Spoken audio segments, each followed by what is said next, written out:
لا حول ولا قوة إلا بالله العلي العظيم. بسم الله الرحمن الرحيم.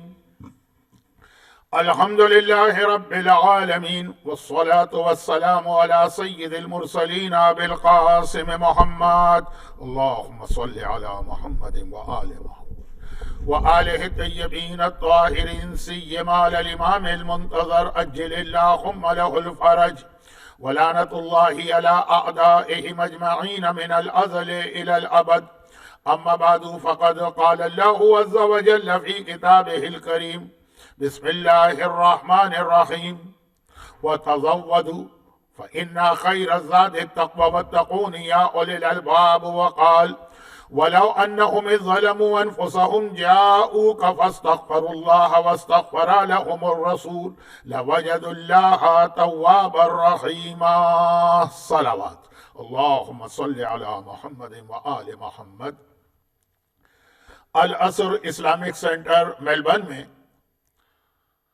40 یا چہلم کی مناسبت سے جو 5 مجالس ہو رہی ہیں، ان 5 مجالس کے سلسلے کی یہ پہلی مجلس، اور جہاں کہیں بھی 40 کا عشرہ ہوتا ہے وہاں کا تو مسئلہ اور ہے، لیکن جہاں خمسہ ہو یعنی صرف 5 مجالس، تو پہلی مجلس جو ہے وہ چونکہ خاص وہ تاریخ ہے جو ہمارے 8ویں امام امام علی رضا علیہ السلام کی شہادت کی تاریخ ہے، تو اس پہلی مجلس کا سبجیکٹ یا ٹاپک کچھ اور ہو جاتا ہے۔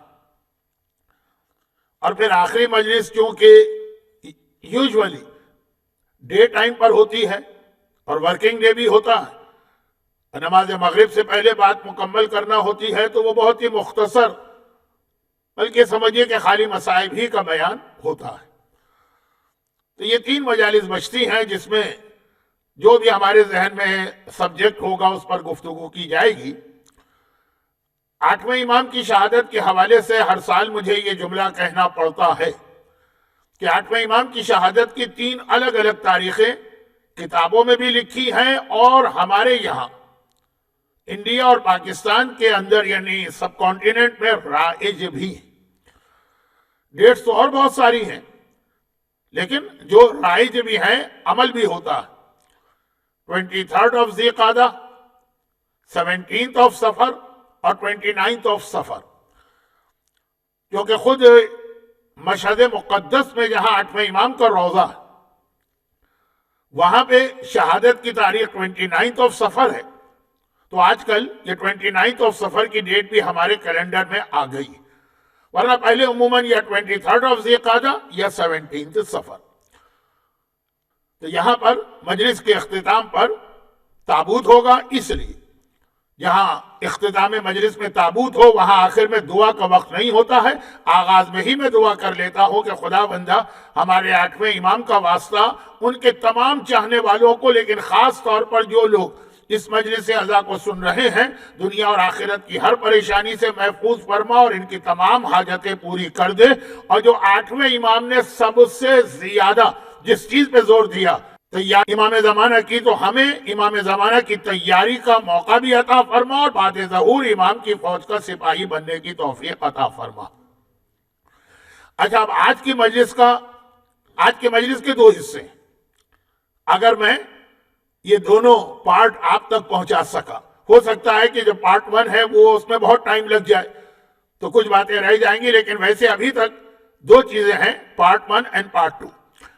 پارٹ 1 جو ہے وہ ہے ایک بہت ہی خطرناک اور بھیانک سازش اہل بیت کے خلاف۔ اہل بیت کے خلاف بہت ساری سازشیں کی گئیں، کیا انگریزی میں کہتے ہیں کنسپریسی، many conspiracies against اہل البیت، لیکن اس میں سے ایک اس اعتبار سے بہت زیادہ خطرناک ہے کہ اس کنسپریسی کی پوری ڈیٹیل خود ہمارے 8ویں امام نے بیان کی۔ آج کی مجلس کا پارٹ 1 اس لیے یہ ٹاپک ہے کہ خود 8ویں امام کی ایک حدیث ہمارے پاس ہے، اور دیکھیے جب آپ حدیث سنیں گے تو آپ کو یہ لگے گا ہی نہیں کہ یہ 1400 یا 1300 سال پرانی حدیث ہے۔ اگر آپ اس وقت اپنے قوم کی حالت دیکھیں تو آپ کو لگے گا کہ جیسے یہ آج کا کوئی آدمی ہماری قوم کی حالت دیکھ کر اس کے اوپر کوئی کامنٹ کر رہا ہے یا اس کا کوئی ریویو کر رہا ہے. اچھا، میں پرسنلی بہت زیادہ کانسپیریسی کی تھیوریز کو نہیں مانتا ہوں، اور میں اکثر یہ کہتا رہتا ہوں کہ یہ شیر آیا شیر آیا شیر آیا والی مثال ہے. یعنی ایک تو ہمارا ماحول ایسا بن گیا، یہ تقریباً 30 سال پرانی بات کر رہا ہوں، 30 سال کہ 30-35 سال سے ہی ماحول بن گیا کہ جو بھی واقعہ پیش آئے کہا کہ اس میں کوئی کنسپیریسی ہے، امریکن سازش ہے. کسی کی ٹانگ ٹوٹ گئی تو کہا کہ امریکن سازش ہے، کسی کے مکان کی دیوار گر گئی تو کہا امریکن سازش ہے. اور میں نے ہمیشہ کہا تھا کہ اتنا زیادہ آپ کہیں گے تو جو ایکچول دشمن کی پلاننگ ہے نا، پھر ہم اس پر بھی توجہ نہیں دیں گے. اور آج یہی ہے، یوٹیوب ہو کہ فیس بک ہو کہ واٹس ایپ ہو، کہ اب اس قسم کی جو چیزیں اس میں آتی ہے کوئی اس پہ توجہ نہیں دیتا. اس لیے کہ اتنا سن لیا کہ ہر دوسرے دن یہ جملہ لوگ سنتے آئیں. تو میں پرسنلی 30 سال پہلے بھی اس کے خلاف تھا کہ ہر چیز کو اس سے نہ ملائیے جو واقعاً ریئل اور ایکچول دشمن کی کنسپیریسی ہے، صرف اسی کو ہائی لائٹ کیجیے.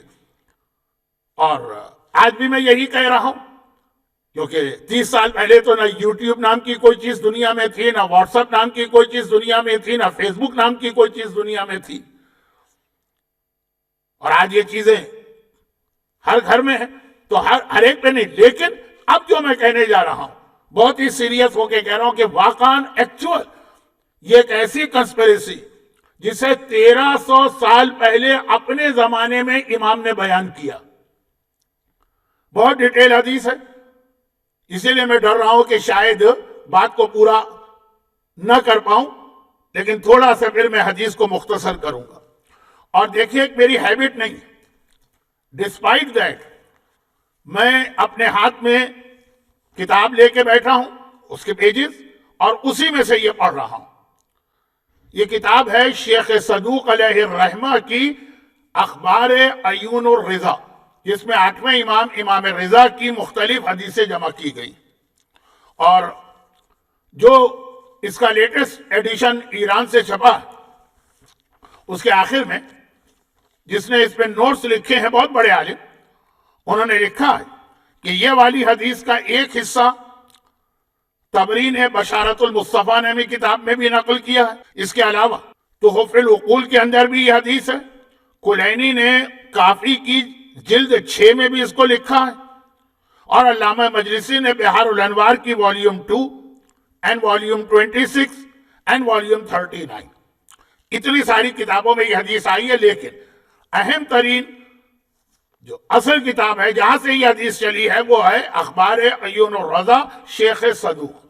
شیخ صدوق شیعہ تاریخ کے علم حدیث کے سب سے بڑے ماہر مانے جاتے ہیں، کیونکہ آج کل یوٹیوب پر آیت اللہ وحید خراسانی کے کلپ بہت چلتے ہیں.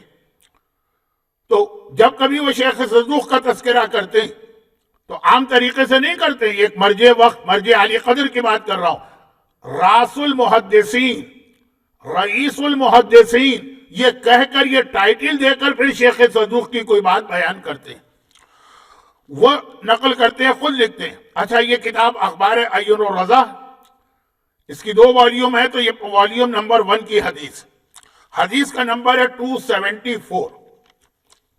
اگر آپ پہلے سے اسٹارٹنگ سے حدیثیں کاؤنٹ کریں تو حدیث ہے 274.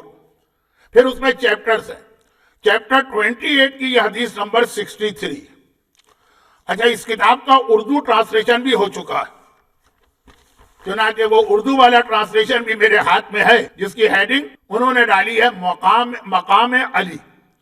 یہ اردو ٹرانسلیشن میں نے اس لیے اپنے ہاتھ میں رکھا تاکہ اگر کسی کو چیک کرنا ہو تو جا کے چیک کر لے کہ میں جو پڑھ رہا ہوں بے عین ہی یہی الفاظ امام معصوم کے.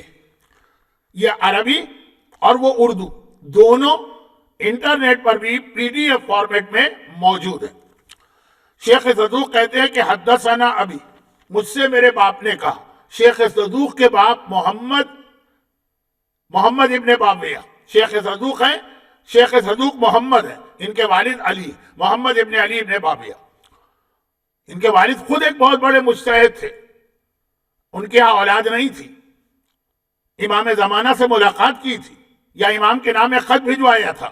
یہ وہ زمانہ تھا جب حسین ابن رو جن کا نام لے کر ہم عریضہ ڈالتے ہیں وہ زندہ تھے، یعنی امام زمانہ سے ایکسس ان کے تھرو ہوتا تھا۔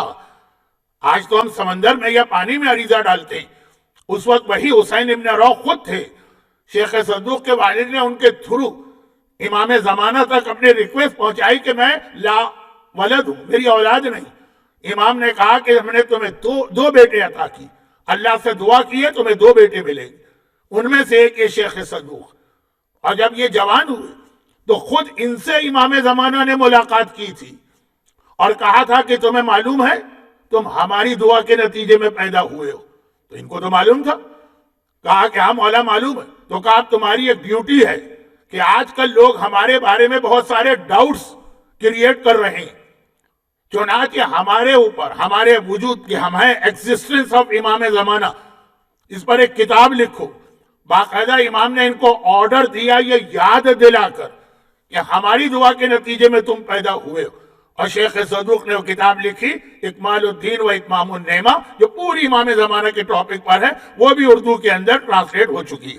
تو بات ہو رہی تھی ان کے باپ کی، جنہوں نے ڈائریکٹ امام زمانہ سے کانٹیکٹ کیا، وہ عریضہ جو ہم سمندر میں ڈالتے ہیں۔ فرماتے ہیں کہ مجھ سے میرے بابا نے کہا حدثنا الحسن ابن احمد المالکی، اور ان سے احمد ابن حسن مالکی، حسن ابن احمد مالکی نے کہا، یہ 11ویں امام کے صحابی، یہ بالکل یہ معصومین سے ملا ہوا زمانہ ہے۔ تو حسن ابن احمد مالکی 11ویں امام کے صحابی ہیں، انہوں نے بتایا شیخ صدوق کے والد کو۔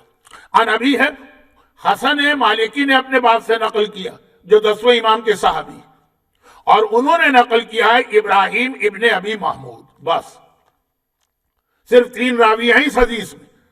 ایسی حدیث بہت معتبر مانی جاتی ہے، کیونکہ جتنے زیادہ نیریٹر بڑھتے جاتے ہیں چانسز ہوتے ہیں کہ کچھ لفظ ادھر سے ادھر ہو گئے۔ ابراہیم ابن ابی محمود، کس آدمی کا میں نے نام لے لیا، یہ 8ویں امام کے بھی صحابی ہیں، 9ویں امام کے بھی صحابی، اور بہت ہی ٹرسٹ ورتی صحابی۔ 8ویں امام کی شہادت کے بعد یہ 9ویں امام سے انہوں نے ملاقات کی تھی، اور پھر 9ویں امام کے خدمت میں 8ویں امام کے کچھ لیٹرز پیش کیے تھے کہ یہ آپ کے بابا نے لکھے تھے، یہ آپ کے بابا نے لکھے تھے۔ یہ ہسٹری کا جملہ ہے کہ 9واں امام ہر لیٹر کو لیتا تھا، اپنی آنکھوں سے لگاتا تھا، اور وہ سارے لیٹرز کو بوسا دیا۔ تو اس کے بعد یہ ابراہیم ابن ابی محمود جن کی روایت، وہ کہتے ہیں کہ میں نے 9ویں امام سے کہا کہ آپ کے بابا نے ایک مرتبہ ایک سٹنگ میں مجھے دیکھ کر کئی بار ایک جملہ دہرایا، اسکنک اللہ فی الجنہ، اللہ تجھے جنت میں رکھے، اللہ تجھے جنت میں رکھے، اللہ تجھے جنت میں رکھے، میرے بارے میں۔ اچھا یہ روایت خود ابراہیم نہیں بتا رہے کہ ہم کہیں کہ آدمی تو خود اپنا فیور کرے گا، یہ دوسرے راوی بتا رہے ہیں کہ ہمارے سامنے ابراہیم نے 9ویں امام سے جب یہ کہا تو 9ویں امام نے کہا کہ میرے بابا نے تو کہا تھا اللہ تمہیں جنت میں رکھے، تو میں بھی کہتا ہوں ادخلک اللہ فی الجنہ، اللہ تجھے جنت میں داخل کرے۔ ابراہیم ابن ابی محمود جیسا عظیم صحابی تڑپ کے کہتا ہے مولا کہ آپ مجھے گارنٹی دیتے ہیں کہ جنت ملے گی؟ یہاں ہمارے ہر شرابی، ہر کبابی، ہر جواری، ہر گناہگار گارنٹیڈ ہے، جیسے ایک بینک چیک ہوتا ہے نا، گارنٹیڈ بینک چیک، گارنٹیڈ ہے اس کے پاس یہ چیز۔ اور ابراہیم ابن ابو محمود جیسا عظیم ترین صحابی کہتا، تڑپ کے کہتا کہ مولا کیا آپ مجھے جنت کی گارنٹی دے رہے ہیں؟ جب 9ویں امام نے کہا تھا ادخلک اللہ فی الجنہ، اللہ تجھے جنت میں داخل کرے۔ امام نہم فرماتے ہیں کہ بے شک آج ہم کس کو پرسہ دینے یہاں پہ آئے ہیں؟ 9ویں امام کو۔